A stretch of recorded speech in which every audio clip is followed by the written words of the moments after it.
My party's name and symbol has been stolen, but you cannot take away my surname. For 62-year-old Uddhav Thackeray, the famous surname that has steered Maharashtra politics for the last several decades is all he has left. Last Friday, the Election Commission ended the debate on who the real Sena is, deciding that the faction led by Eknath Shinde is indeed the Shiv Sena. This group now gets the name and the bow and arrow election symbol. Uddhav Thackeray has now turned to the Supreme Court and hearings will begin from tomorrow. But can the son of BalasahebThackeray claw back his political legacy without the party name and symbol? Senior leader and ally, NCP Chief Sharad Pawar has already advised he should let it go. But in a press conference today, Uddhav Thackeray made it clear he was not going to let go without a fight. अगर चुनाव आयोग जिसको कहा जाता है वो ही अगर उसकी नियुक्ति की जाए तो चुनाव आयोग कहाँ का, इसलिए मैं कहता हूँ कि वो बर्खास्त करना चाहिए। हमारा विश्वास बिल्कुल नहीं है और जो भी सुनवाई है सुप्रीम कोर्ट में होनी चाहिए। चुनाव आयोग ने 2 गुट को मान्यता दी, 2 गुट को अलग अलग नाम दिए गए, अलग अलग चिन्ह दिए गए और हालांकि जो मैं बात कह रहा हूँ कि ऐसे आज तक कभी हुआ नहीं कि जो मूल चिन्ह और जो नाम रहता है वो किसी एक गुट को दिया नहीं गया। हमारी अपेक्षा यही थी कि जो चिन्ह हमें दिया है उनको जो चिन्ह दिया है जब तक सुप्रीम कोर्ट में फैसला नहीं होता है तब तक चुनाव आयोग अपना निर्णय ना सुनाए। लेकिन अब 2 गुट को उन्होंने मान्यता दी है, हमारा गुट अलग है, उनका अलग है। हमारा नाम और चिन्ह थोड़े दिन के लिए सही मैं मानता हूँ, हमने तो उसको चुनौती दी है, उनके पास रहेगा। इसका मतलब ये नहीं कि उनका व्हिप हम पे चलेगा। हम तो अलग, हम तो जहाँ थे वही हैं, घर के बाहर वो गए हैं, तो वो डिस्क्वालीफाई होने की संभावना अधिक है। The fight comes down to a vote share of about 17% that the Shiv Sena got in the last assembly election of Maharashtra, that was in 2019. The undivided party also had about 23% of the vote share in the Lok Sabha elections of 2019. Now, it's about a year before the next electoral test. The biggest battle for Uddhav Thackeray is now whether he can keep those votes in place or will they travel to Eknath Shinde and the BJP. The entire debate has also brought into sharp focus the role of the Election Commission. Even as the 2 Sena factions fight over who gets to keep the main party office, there was a spat today, in fact, in Mumbai. The EC has been attacked by the Uddhav faction. That is saying that the current Election Commission should be sacked and a new team elected. The courts will now look at the role of these constitutional authorities.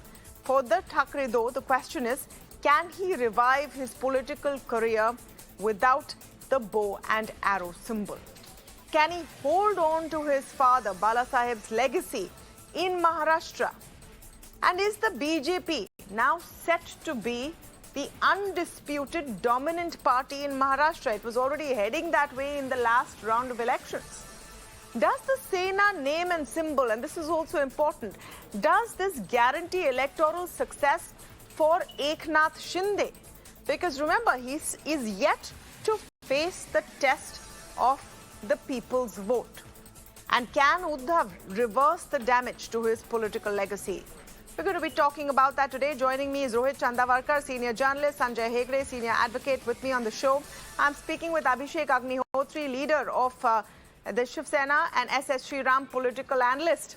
Welcome to all of you and thank you so much for speaking with us today. Rohit Chandavarkar, let me begin with your take on, what Uddhav Thackeray is saying today. He is fighting this battle now in the Supreme Court where he is going to be fighting for the bow and arrow and the name Shiv Sena. Should he be taking Sharad Pawar's advice, who says, it is not the only thing that matters. People will forget. You focus on getting your votes back. Well, 2 or 3 aspects, Tamanna. Good that you mentioned Sharad Pawar's advice to Uddhav Thackeray, because Shiv Sena itself, Balasaheb Thackeray's Shiv Sena, when Balasaheb Thackeray was active and alive, itself changed or had to change its symbol several times. It started with, a railway engine, and then there was a rising sun, and there were many other symbols. And today, till about a few days ago, they had to give away the bow and arrow symbol, and they took the new symbol that Election Commission has given. So it's a question of whether they're able to pass this message around on social media, and effectively do a campaign about the new symbol and get over this crisis. That is aspect one. And Sharad Pawar thinks they can do it.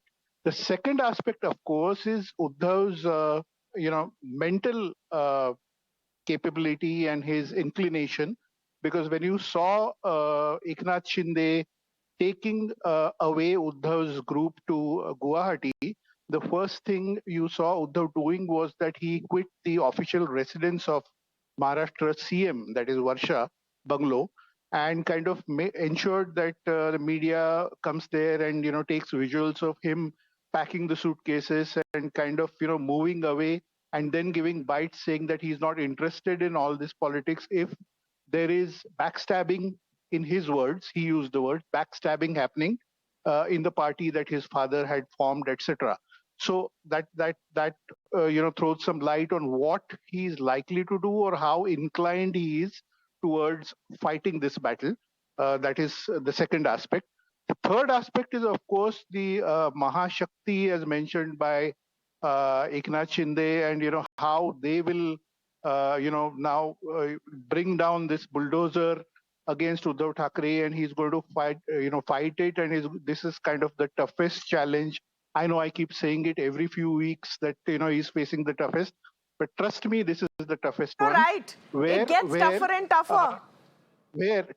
Toughest tsunami kind of a challenge. Where crucial point, the decision given by EC about the symbol and the name going to Eknath Shinde is going to be used by Eknath Shinde group to attract the remaining members of Uddhav Thackeray's group, not just at the assembly level, but also at the municipal level, lower rung, municipal level, district level, and city level, and village level, taluka level, etc.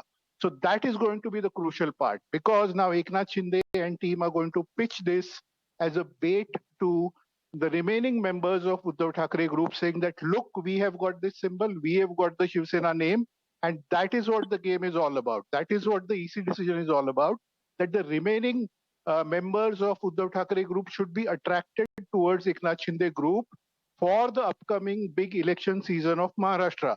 Mumbai Municipal Corporation, Pune Municipal Corporation, Navi Mumbai, several others, plus 25 district councils, as we have been mentioning. So the game is about that. The timing is crucial. Now it's going to be Eknath Shinde telling people that, look, we have got the approval, and look, we have this. That is going to be, that's why I say it's a tsunami, or the biggest challenge that Uddhav is facing.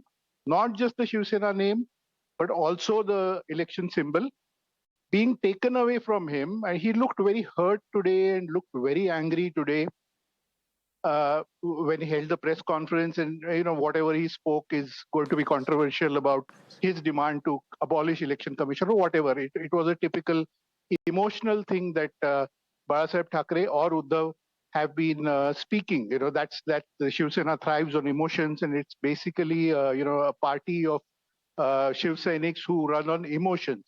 This is going to be a do or die kind of a battle for him. He and his son have realized it. And I think the other crucial part is how the MVA alliance sticks on and does the seat sharing in the upcoming polls. That is Sharad Pawar's NCP and this. How they stick together. He's on a weaker wicket. Clearly, he's on a weaker wicket. That is the seat. From both sides. He doesn't have much bargaining power left politically, I suppose. S Sriram, today when Uddhav Thackeray says you can take my party's name, you can take my party symbol, but you can't take my surname. You can't take the Thackeray surname. The fact is that Eknath Shinde's electoral politics is an untested quality post this split. He still has to face it. He has not yet fought and won an election as the Shiv Sena, with Uddhav Thackeray very much there. Do you think that taking away the party, the MLAs, the mantris, the chief minister's chair, now the bow and arrow and the name Shiv Sena means Uddhav Thackeray politically is finished? Or is there going to be more to it? Good evening, Tamanna, and to the rest of the panelists. I think it's a hard lesson learned by Mr. Uddhav Thackeray. I mean, you should also realize that he betrayed the mandate of the people. I mean, just the betrayal is not only for him. It cannot be a one-way. It is a two-way. I mean, he betrayed the mandate where people of Maharashtra voted for BJP and Shiv Sena. And he had to part ways for his own personal gains. I mean, I agree with him when he says that you can't remove the surname, but one can always take the legacy. Legacy is something which someone stands for the principles of the party founder who was Balasaheb I think there, Mr. Shinde really suits far better than Mr. Uddhav Thackeray. So for him to go on such a unholy... Suits what? Suits what, Mr. Sriram? The honest, the legacy for what Mr. Balasaheb stood. No, but he is Mr. Shinde. He cannot become Mr. Thackeray. That's what Mr. Uddhav Thackeray is saying. That I am Uddhav Thackeray. He is Uddhav Thackeray, but Mr. Balasaheb's legacy or the principle for what he stood for, just because you happen to be the son of Mr. Balasaheb Thackeray, it doesn't mean automatically comes. Here is a man who has also, it's a party which is not made up of just by few individuals. It's a party of a lot of people's effort, and they have built over the years. I mean, if you're going to be autocratic in your decision at some point in time, just because you expect them to be honest soldiers, that's not going to happen. When everyone I think you've raised an important point. Frankly, the big question out of all of this, and what the Election Commission has also said last Friday, of course, it will be all discussed in court, but it bears question. It talks about the constitution of the Shiv Sena, which was changed in 2018, vesting great powers in the president, and calls it undemocratic. That was one of the grounds for the Election Commission's decision to allot the symbol of bow and arrow to the EknathShinde faction. It was one of the bases. I think it bears the question that are political parties in India actually run democratically? Each of them seems to have some supremo or the other. There is always a supremo. I want to take that question to Abhishek Agnihotri. Abhishek, can you hear me? Mr. Agnihotri, can you hear me? No, I don't think he can. Abhishek Agnihotri, can you hear me? I don't think he can. All right, I don't think he can. We'll try and fix that and get back to him. But, that is the question, the Election Commission's decision. And Mr. Sanjay Hegde, this is what will be looked at in court. And I think it's very crucial. The Election Commission has said that this party's constitution was not given to me when it changed in 2018. The Uddhav camp says, yes, we gave it. They say it's undemocratic in nature because the head of the party gets to choose the office bearers. I want to understand, is there clarity on whether the Election Commission can take that stance on decreeing the constitution of a political party as undemocratic and hence not valid? Well, the Election Commission is charged with holding free and fair elections to various constituencies in India. I do not think it has the jurisdiction to go within the political party. Please look at the Shiv Sena in the times of BalasahebThackeray. Could anybody but he have appointed Shaka Pramukhs? Or you look at the Anna DMK during Jayalalitha's time. Look at the DMK during Karunanidhi's time. Or even the BSP under Mayawati. In India, political parties normally have a central committee or the other, but the leader's word is generally final.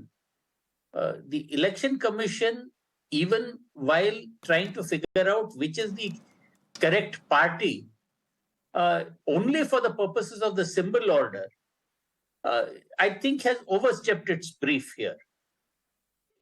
There was a party which had split. There were two factions, both of them claiming to be the real party. Normally, the Election Commission would freeze the original symbol and give fresh symbols and go on with and say, okay, prove your worth in the marketplace. And as has happened before, one faction or the other emerges dominant. You've seen this happening in recent times in the Anna DMK.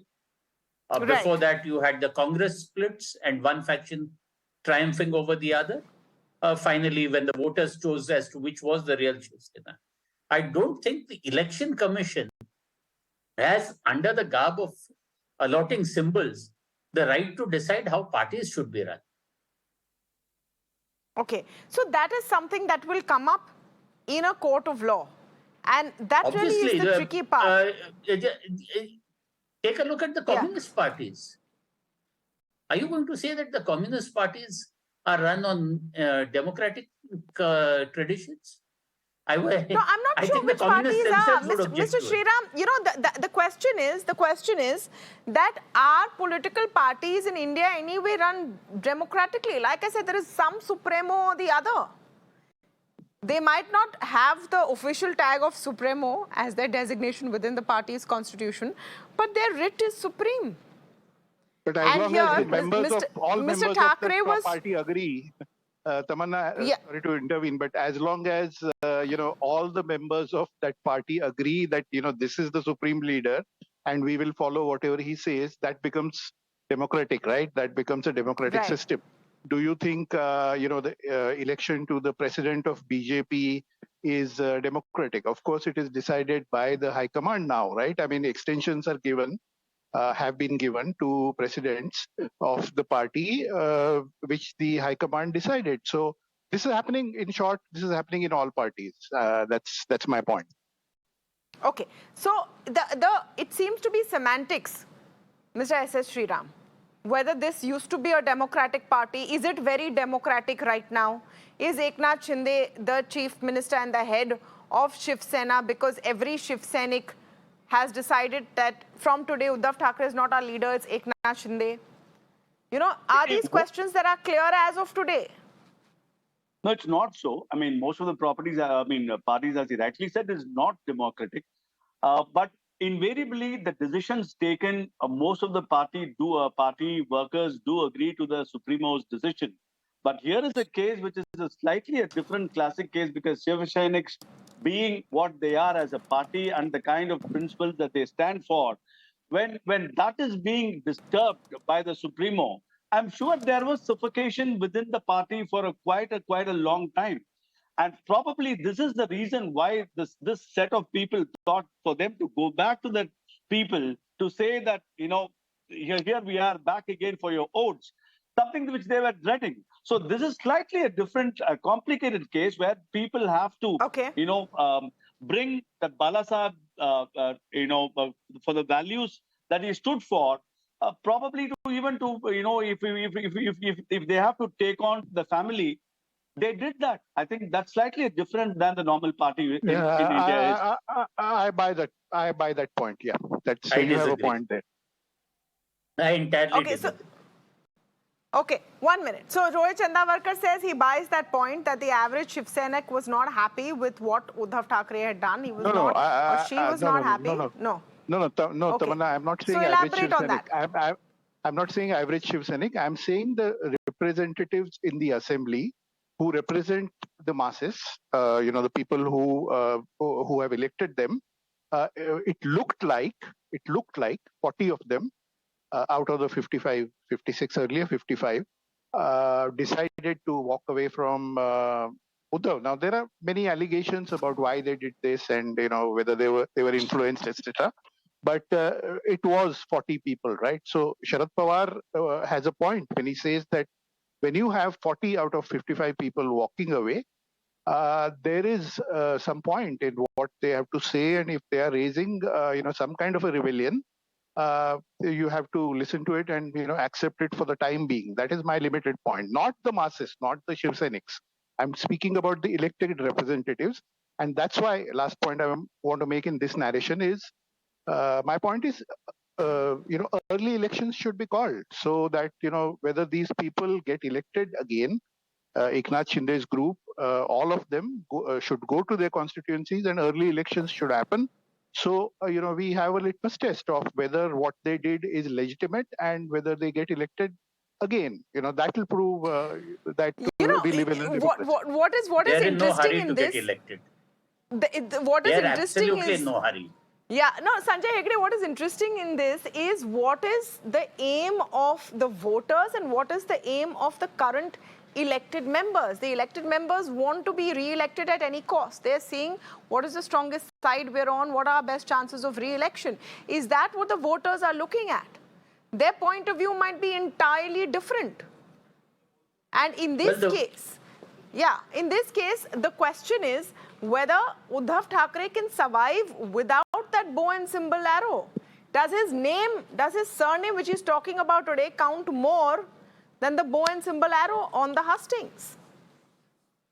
Or the memories of did Balasaheb in his lifetime call Eknath Shinde and say, you will be the leader? I don't think so. Even when Raj Thackeray rebelled, Balasaheb made it very clear that it was to be Uddhav who was to be the leader after him. So people who revere Balasaheb will know whom to vote for. Now, all this kind of claim is there that we are the real Shiv Sena, but it may work in certain portions of Thane district. But if you ask the average Shiv Sainik who is part of a shaka from the heartland areas of Parel, Girgam and all that, I don't think the Shinde Sena stands too much of a chance. What the BJP has achieved is essentially to make a subsidiary party of the Shinde Sena. As and when the municipal elections come, they are hoping for confusion between the two Senas to happen so that the BJP gets elected and takes over the Bombay Municipal Corporation. If that happens, yes, that would be the ultimate blow to Uddhav Thackeray. If, on the other hand, the Shinde Sena withers away or is proved to be of not much of a use, then Mr. Shinde will not have much of a political future after the next assembly elections. Mr. Sriram, Mr. Shinde has to still face his biggest test, doesn't he?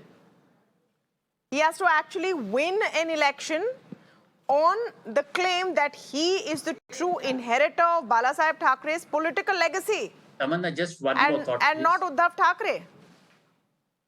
Tamanna, can I just give one more example? Yes. The example that comes to mind is of the late N.T. Ramarao.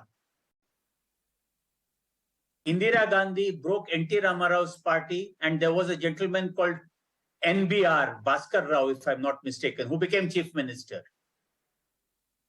NTR came roaring back. That was the first time. There was another split later when Chandrababu broke away from NTR. And NTR was left with his second wife, Lakshmi Parvati, and he did not come back. Shortly thereafter, he died. So this is, I think, a political situation from the past, which is most close to the current situation. Will Uddhav Thackeray's response be NTR 1 or will it be NTR 2? I don't know. That will be decided. Does he have it in him, right? S Sriram? Does he have it in him? Does he have it in him to fight all of this? I mean, Rohit Chandavarkar started by saying, I keep saying this is the worst blow of Uddhav Thackeray, and then the next blow seems to be worst. Now, the next test seems to be BMC elections. Does he have it in him to survive? No, it is going to be an political fight. Yeah. It is going to be an uphill task, definitely. I'm sure the Shinde gang will obviously stay together as long as the power is there. As you rightly pointed out, Mr. Shinde's credentials have to be proved only when he faces an election and proves his credentials as well.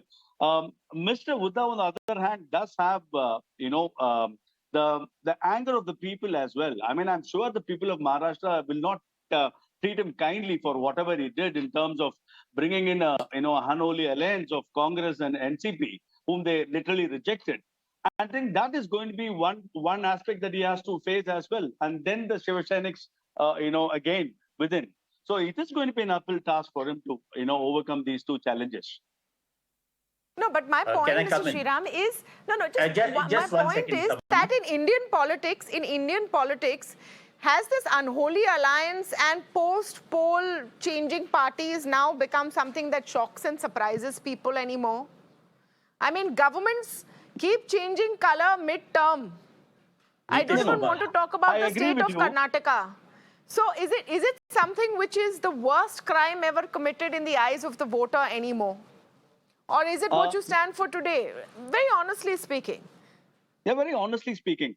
The so-called the secular parties in India, they claim secular. Most of the parties they have their own way of handling things. But here is a classic absolute north and south as whatever you call it as your principles or what you stand for. I mean, that is a huge mismatch. And here is a state of people who have totally rejected a party 3 and party 4. And the vote that the party 2 has got primarily because of having associated itself with BJP. And you go on to say that I want to become the chief minister and I don't care about your mandate. You think people are going to take that very easily? No, I don't think so. Tamanna, no I have matter two whichever quick state it answers. is. Yeah. Okay, I have yes, two quick Mr. answers. Hegde wants to come in. Yes. Well, first and foremost, the people of Maharashtra and especially the people of Bombay will not have forgotten how Uddhav Thackeray handled COVID. He was a hands-on, communicative chief minister at a time when our leaders asked us to bang pots and pans to keep COVID away. He went on about it in a very scientific manner, and to control COVID in Dharavi and all those places was a very substantial achievement. I don't think the Indian electorate is that ungrateful. That's point one. Point two is a bigger point, which is that the BJP is running on two very deep political fault lines. The first thing is that the BJP has basically told the Marathas that no, you don't really matter. And it was to have been 5 more years of Mr. Fadnavis, who is not a Maratha, which actually accentuated this situation where Uddhav Thackeray walked out. Even today, despite Mr. Shinde being a Maratha and Mr. Fadnavis is the one who calls the shots. That is also very obvious. So this is one point. The other point is that Maharashtra traditionally objects to being run from anywhere else, including Delhi. The fight against the Delhi Darbar is what made Shivaji Maharaj. This too is seen as a fight against the Delhi Darbar. And also, there is an overhang of regionalism when Gujarat and Maharashtra split. So Maharashtra does not like the fact that everything went to Gujarat. Okay, so there's going to be a Maharashtra versus Gujarat after that, but Sanjay Hegde, Prime Minister, has come and announced new trains, etc. Trans Harbour Link is going to be ready. We hear by 2024. The train goes from where? Metro will be flagged from off. From Bombay to Ahmedabad, no? The new airport will be ready. Rohit Chandavarkar, in the middle of all of this, is Mumbai and Maharashtra going to get a host of infra projects, at least by 2024, with everyone wanting to take credit for them? That's okay. We will use all of the infrastructure.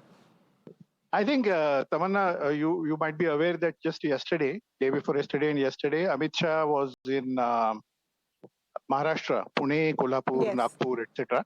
And he made some announcements, including, 10,000 crore rupee tax waiver for the cooperative sector, sugar mills, etc., and many other announcements.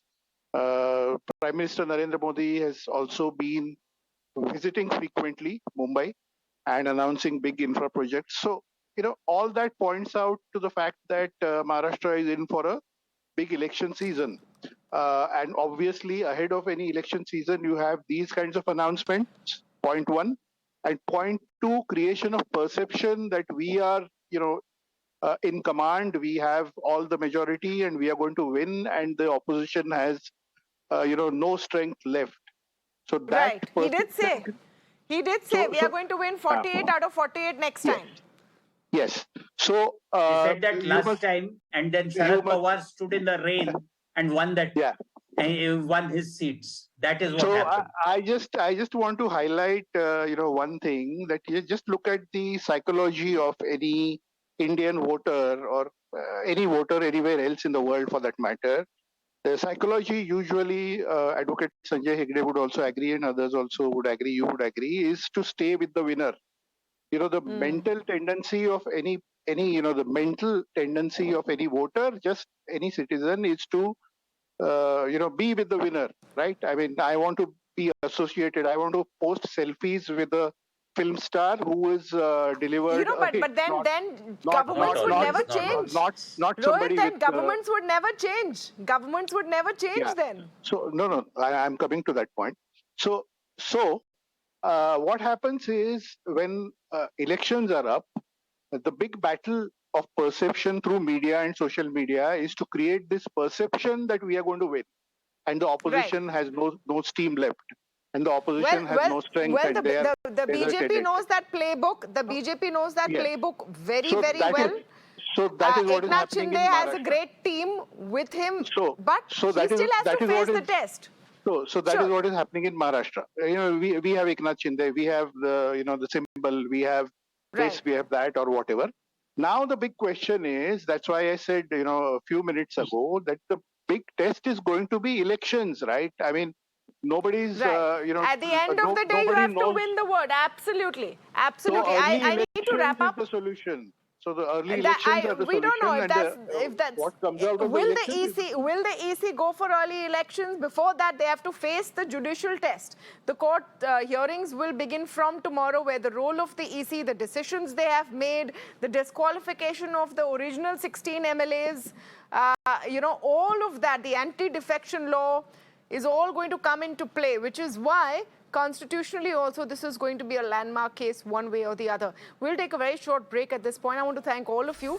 But the other big story of the day that we are